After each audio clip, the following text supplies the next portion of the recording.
Welcome to Tips and Tricks Christmas Edition, December 2nd, 2022. Today we're going to look at how you can make object templates in Target. Even though the subject for today is object templates, the concept doesn't really exist in Target. So what I've done here is a workaround. I've created a number of graphical objects and I've formatted them exactly the way I wanted them to be formatted. So these are my samples of graphs, and once I'm going to build something in Target, I'm going to use these as a starting point. If you look at a random graph like this one, it's actually a lot of work put into this because this sorted horizontal bar chart is something I use a lot. So in this object, I've first of all sorted the data, as you can see, and then I've worked with the properties of the graph. I've made some decisions about the title, which actually contains some dynamic content, so it will replace revenue with whatever the graph is about. I've picked a certain font for everything, and the title, the dimension axis titles, the labels, etc.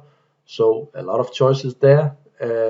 There are some choices on the dimension axis. I've actually hidden it because I think it looks more elegant when you don't have a line going through, and I don't really see the point of the line. Furthermore, since there are so few values on the measure axis, I've hidden that as well because I've got labels for everything, so I don't think I need a scale out here. And finally, the colors.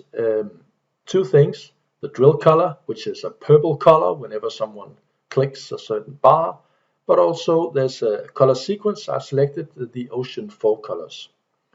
So all this just to point out that there were, I think, maybe 20 or more clicks involved in formatting this perfectly. So I don't want to do that again.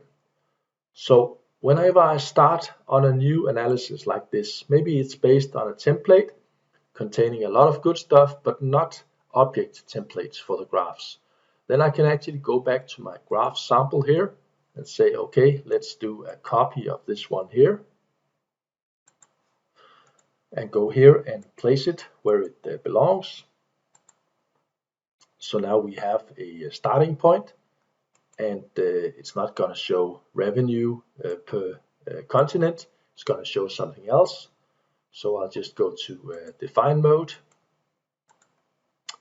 and I'm going to replace the customer territory, I think it's called, and instead this should be item groups. And instead of the revenue, and here's a finer point because I'm going to show you this two ways. First, I'm going to drag profit on top of revenue to replace it like that.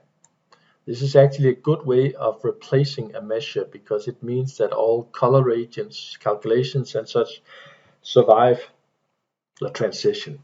And also colors, actually, as you can see, my colors are still there. Now, if I had replaced the measure slightly differently by maybe just removing it here and then going with costs, then you will see I actually lost my coloring. This is also the case if what you actually want to build is based on a totally different cube. Then you're not able to do the drag tip I showed you. So in that case, I have a few clicks. I have to go to colors. I have to go and select my favorite color sequence here.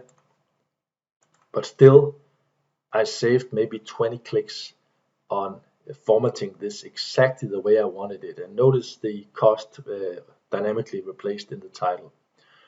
So for each object, I'm going to go to my graph sample, and my graph sample collection could contain even more than this one.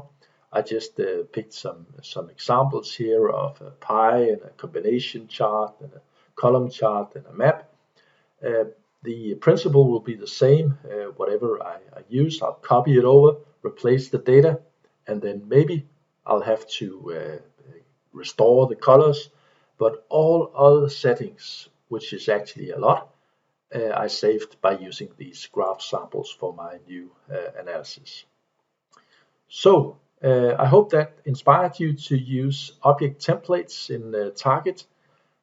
Thanks for watching, and see you tomorrow on the next special Christmas edition tips and tricks. Have a nice day.